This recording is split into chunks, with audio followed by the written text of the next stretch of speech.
Good day, Las Vegas, and welcome back to Vegas Vibes, giving you a peek at what's grooving and brewing in the music, pageantry, live production, and fascinating scenes in the city that never sleeps. And I'm your host, Esmeralda Padilla.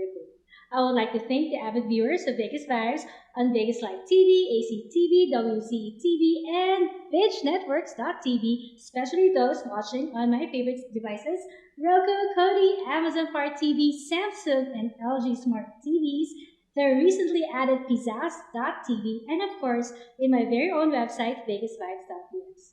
Please continue to support my show as well as my Vegas Vibes network by telling your friends to like Vegas Vibes on Facebook, YouTube, and Instagram. I also would like to thank the millions of visitors who came to Vegas this month as we continue to celebrate the Vegas Vibes moment that Las Vegas is fully open. This means the music, pageantry, and live production scenes in the entertainment capital of the world continues to employ long-sidelined artists, performers, and highly skilled workers to welcome locals and visitors to its world-class entertainment and production stages. We hope to see familiar faces when we watch mega concerts and major sports events live and in person. When Vegas Vibes returns, I will be introducing a gentle and neat-looking martial arts coach originally from Detroit, Michigan. His name is Calvin Gribble, popularly known as Coach Cal. Let's check him out, so don't go away.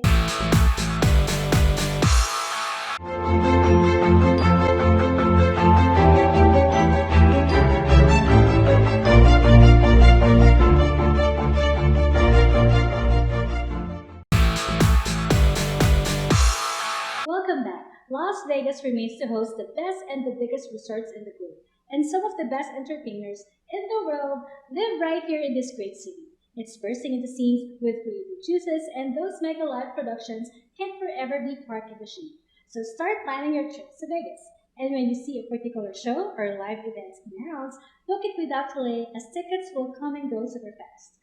You snooze, you lose, so be on the lookout always.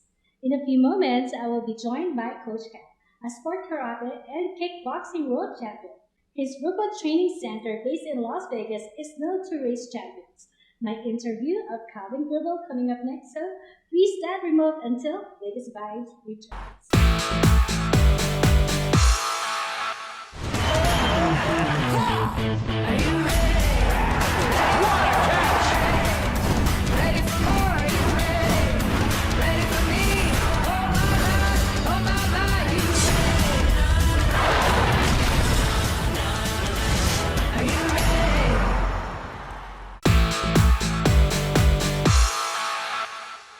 Welcome back to Vegas Vibes. On Vegas Vibes, we feature amazingly talented people from many walks of life who contribute to making our world a better place by getting involved with their communities and the many other incredible things that they do. And on that note, here with us today is a world champion in sport karate and kickboxing who has fallen in love with its art and wanted to spread its life-changing impact to others by his missionary-like drive to teach. He is a world champion with the gift of sharing his knowledge and technique with his students. I'm very proud to have on Vegas Vibes, Mr. Calvin Gribble. Hello. Hello, how are you? I'm fine, thank you. It's a pleasure to be here. Our pleasure to have you. Well, please tell us a little bit something about yourself and that eventually led you to your love for martial arts. I was born in Detroit, Michigan. Detroit is a rough city. And I was fortunate to have a karate instructor that wanted to take guys off of the street. And so we only trained one day a week, and that was on a Saturday. And he would come get us every Saturday. And the funny thing about that, at that time it was like $10 a month to go to karate. So we were able to talk our parents into paying for the first month. So when it came time to go, the second month, we all looked at each other. None of us had any money.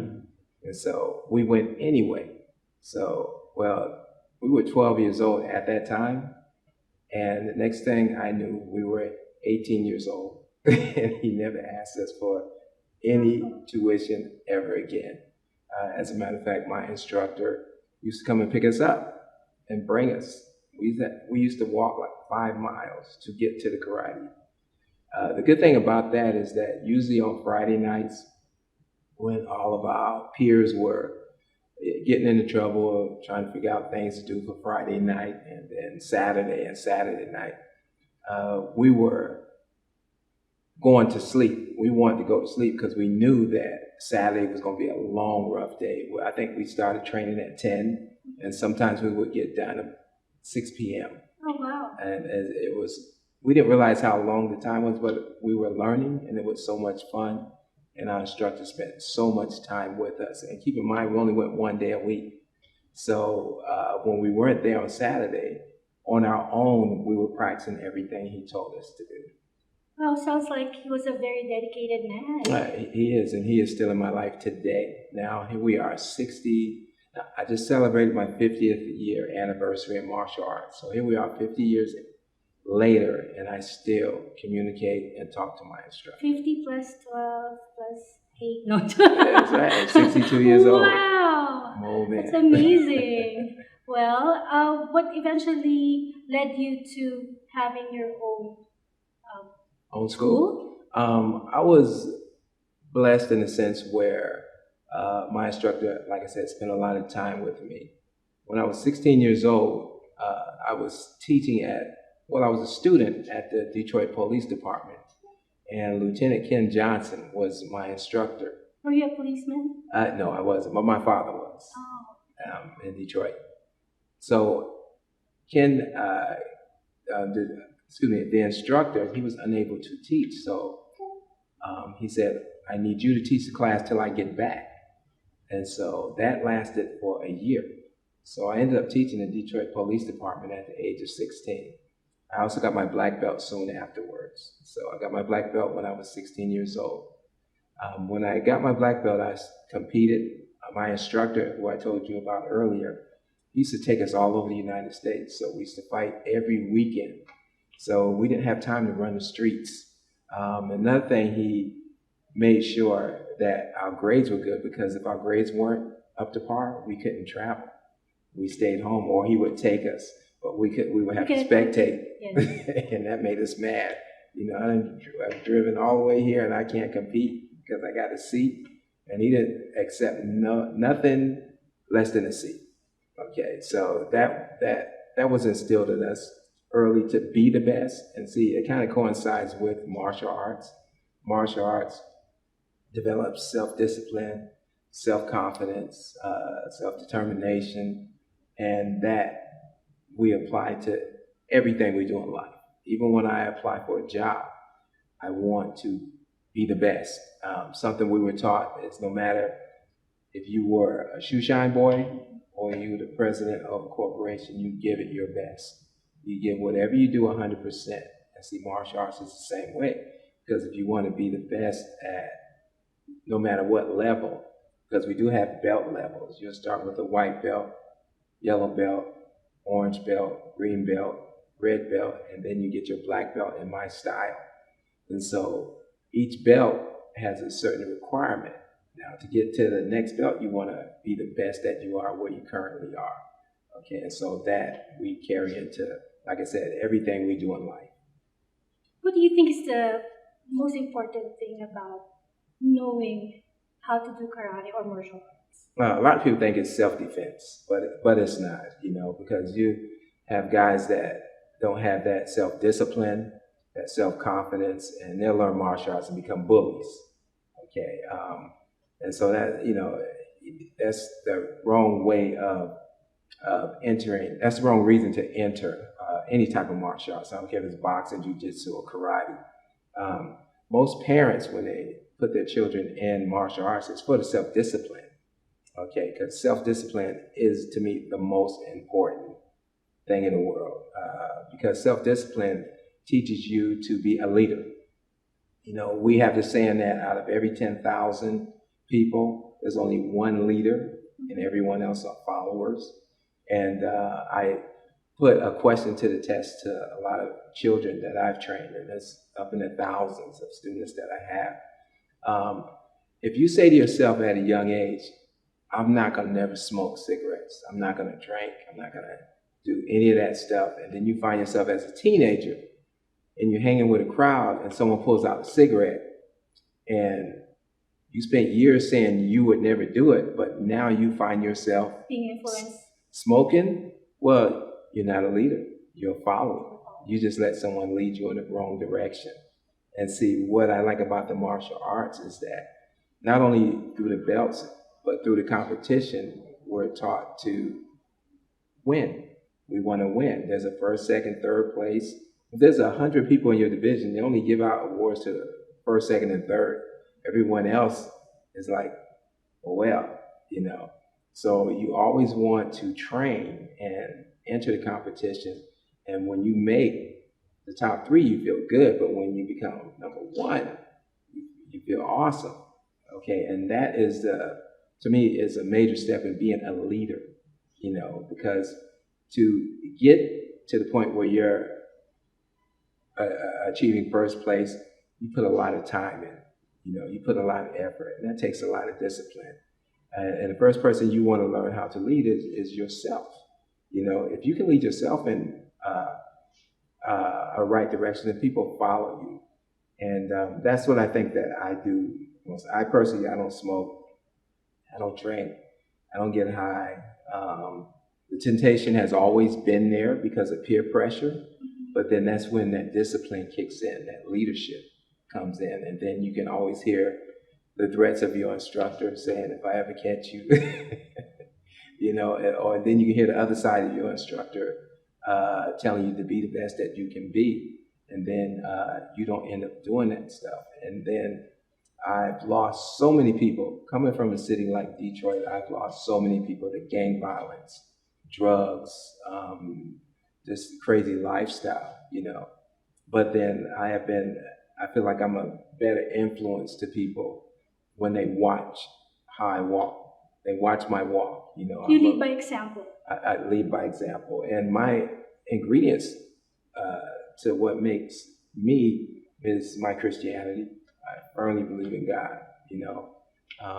I always tell people, so many people make a mistake of trying to control every aspect of life, you know.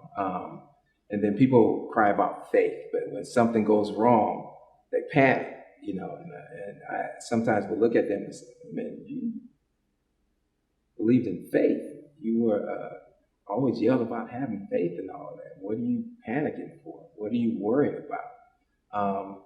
I believe that if you, for example, let's say you're driving a car and you're sitting in the passenger. You have a passenger seat, but you put God in the passenger seat and you're driving, right? And then God says to you, well, you look tired, let me drive.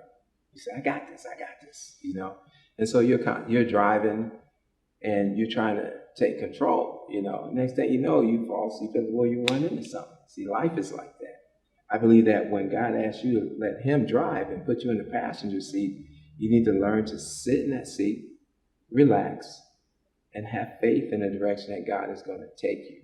You know, if you think like that, then life is so much easier, so much less stressful, you know, and you set an example for so many people around you, Christian or not Christian. Like I said, they just look at how you carry yourself.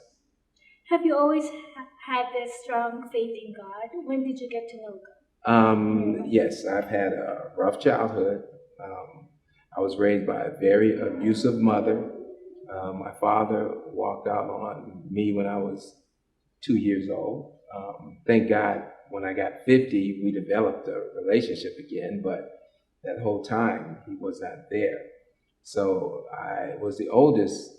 At that time, my mother had 5 kids. She had 6 when my baby sister passed. And that was real traumatic. I was 14 when that happened. But I think that it takes trauma to appreciate greatness, good times. I think when you go through experience hard times, you have more appreciation of God. One, that he took you through it, and 2, that you came through it with your sanity. You know, so I believe that in other words, to sum it up, I believe that the hard times I've gone through makes me appreciate great times. And I always have to give faith to who made it all happen. Wow, sounds like you have been through a lot in your life. But what challenges have you? What was the most difficult challenge that you have encountered in your life? I would How were you say, able to overcome that challenge? I would say being the oldest brother, the oldest son, the oldest child, with 5 siblings. It's you have to take the role, and not having a man there, you have to take the role of a father. So I had to grow up fast. As my mother, she had a vice. My mother had, she was an alcoholic. She drank a lot. She was, to me, she was a victim of her upbringing, you know. And so many times I found myself having to step into the role to provide. I started working when I was young. I used to rake grass, cut grass, rake leaves, excuse me, shovel snow. And at times I was a provider of my family. And keep in mind, I'm only like 10, 11 years old. So I would go make money so we could feed everyone else. My stepfather, I love him to death. He's passed now, but he was a very violent man. I had to witness him beat up my mother. But when I was 10 years old, they separated. Okay, so from 10 years old and up, that is when I kind of had to step into the role of a man, you know, and make sure that my other brothers and sisters were taken care of, and it just stayed with me. I would say growing up and me now having children, I make sure my children don't go through some of the same experiences I did. But I've had to sum up everything as far as the hardest part of my life would probably be that trying to be a man at the age of 10 with my siblings. So you were determined to succeed in your life and not follow your parents' footsteps. Right. There's one good thing that came out of that, though. My mother, when I was 10 years old, she felt that I should be able to stand up or take care of my brothers and sisters. So she put me in boxing. So I started boxing when I was 10. And I can remember my first competition was my best friend's older brother. And I can remember that was my very first fight in competition. And I beat him. And then, like I said, 2 years later, I got into karate. That's when we moved to Detroit. As a matter of fact, when I was 10, we were living in Georgia. Soon after I turned 10, we moved to Detroit. A whole different lifestyle. Can you imagine living in the country and you have one set of rules in the country, and then moving to a urban city, a ghetto, I want to say, because we were forced to live in a very, very low income area in Detroit, and so that itself was traumatizing. You know, you can wake up one day and down south, your brothers and sisters are playing in the yard, and you're fine. You move to Detroit, you wake up and you're out there, someone's trying to beat up your brother and sister. You know, it's just a way, or trying to take something from them that they had. And so when you're 10 years old and you got to step into that role, I can remember walking to school and seeing a fight. 10 years old, a little girl pulled a knife out and started stabbing the guy. Oh my gosh. Yeah, I was 10 years old and I watched that. She was 10 also. So it was a very traumatic change of lifestyle that I had to get used to and adapt to. Yeah, that was a life-changing experience, Right. witnessing something traumatic. I know. And I hope the boy was okay. believe it or not, I don't remember. I was just so shocked to see that. You just blocked it. Yeah, and what's so crazy about it is that everyone around it pretended Like it was like happening. the norm to them. Oh my gosh. They were used to that. And I was in shock. It's like, oh, from the country to the city, and you go through that, you know. But when you move fast forward a little bit, and I would say in 1972, Bruce Lee came out, and they had all these karate movies at the time. Wasn't he like the greatest martial Bruce Lee was awesome. To this day, I still think Bruce Lee was one of the greatest martial artists. As you get older, you learn to, you just watch the movies, but as you get older, you learn to delve into his life and his lifestyle, and you see how dedicated he was to his art. And I learned that at a young age, and I loved his discipline. And my instructor himself was, everyone is a disciple of Bruce Lee, I think, because when Bruce Lee came out, he kind of changed the world. And instead of people gang fighting, it got to the point where every neighborhood had a karate club, and we had garages in Detroit. So I lived on Rose Line, there's Green Line, there's Cherry Line. So one weekend, Rose Line was going to challenge Cherry Line. And so we would meet in a garage, and we would actually do organized fighting, karate, And that went on with every block in Detroit. And Detroit ended up getting so popular in karate that there was karate schools almost on every corner there. So it got big. And so that was part of the Bruce Lee fame. So growing up, what was your ultimate goal in life? Were you able to achieve that goal or dream of yours? My ultimate goal was to become a black belt, drive a Corvette, and go to law school. Okay, I got 2 out of 3. I ended up getting my black belt, and I bought me a Corvette when I got older. So yeah, I did accomplish what I wanted to. If there's anything that you would like to tell to anyone aspiring to become a better Christian or good in martial arts? Okay. Both. Whether martial arts or being a Christian, commit to yourself. Okay. I always say you should have, in a church or in martial arts, you have people all around you. Some good, some bad, some in between. And I always feel like for a Christian, have tunnel vision between you and God. Okay, because just because someone says they're a Christian, they may lead you in the wrong direction or whatever. Just because someone thinks they're a great martial artist, they may not be. But if you have a tunnel vision to the source and let that guide you, you'll make the right decisions in everything that you do.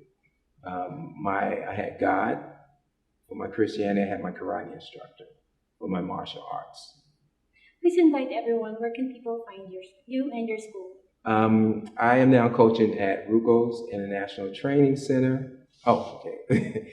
I am now head coach of karate and boxing at the International Training Center, sponsored by Ruco. I also have a website, bodiesbycal.com. Check it out. You can contact me by telephone at 702-502-8025. Text me, which would be better. If you got any questions regarding my experience or what I do, feel free to text me. Thank you so much, Mr. Calvin Gribble. I really admire that you have turned your pain into something great that would help so many kids in our society. And may you continue to empower everyone across in this town, Las Vegas, and across the world. All right, thank you. I wish you all the best and God bless. God bless you. Catch me again next week as I feature another amazing personality here on VegasVibes.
We hope you enjoy watching this VegasVibes episode as much as I did.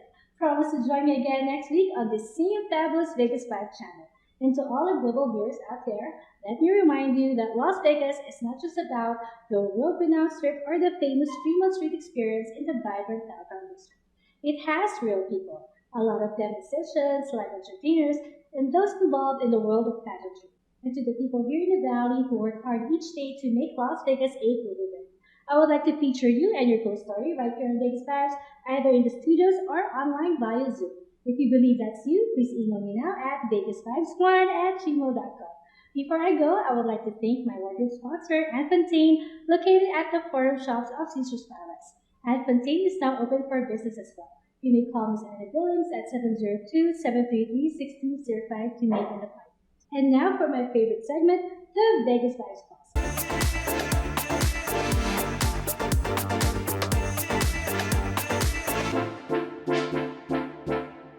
Yes, it features an intricate selection of health and beauty products which I personally use. And this week, I have for you Paradise Fallen Palette by Ace Beauty. The Paradise Fallen Palette is part of Paradise Collection. It features 12 colors that can be used to create bold, sultry looks. Each color has been carefully milled and pressed to provide the easiest, smoothest application and the most excellent color treatment. I must say that this is definitely a dream palette for those who love purple shade. Paradise Fallen Palette is highly pigmented that blends like a dew, with zero fallout, and the brightness of the colors is just amazing. Check it out, ladies! Below is the link if you wish to learn more about it or purchase it without delay. Search for Vegas Vibes Boxing. Follow Vegas Vibes on Facebook, YouTube, and Instagram, or check out vegasvibes.us for updates and announcements. Once again, I'm your host, Esmeralda Padilla Gold. Thank you for watching. Mwah!